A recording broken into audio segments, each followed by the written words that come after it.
Daniel Defoe, literary genius, terrible trader. The father of the English novel, Daniel Defoe, is not only famous for giving us the epic adventure of Robinson Crusoe, a man isolated on a deserted island. His real life was, ironically, a much more frantic adventure, but set not on a tropical island, but in the dark alleys of London, as he desperately tried to avoid his most persistent savages, his creditors.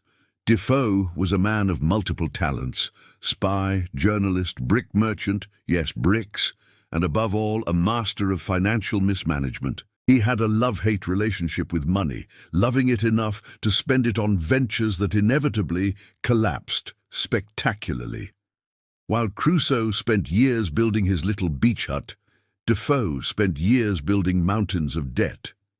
His business ventures were as unstable as his political opinions, ensuring that the British justice system had a constant and renewed interest in his whereabouts. His escape was an art. Defoe became a true master of disguise and anonymity, hopping from boarding house to boarding house, always one step ahead of the bailiffs. The man who invented the world's most famous survival story was, in fact, trying to survive his own accounting problems. Debtor's Prison was his true temporary home, his personal desert island, where he could ironically find peace and time to write. After all, where else would a bankrupt, indebted and wanted writer find a quiet place to create a classic about loneliness?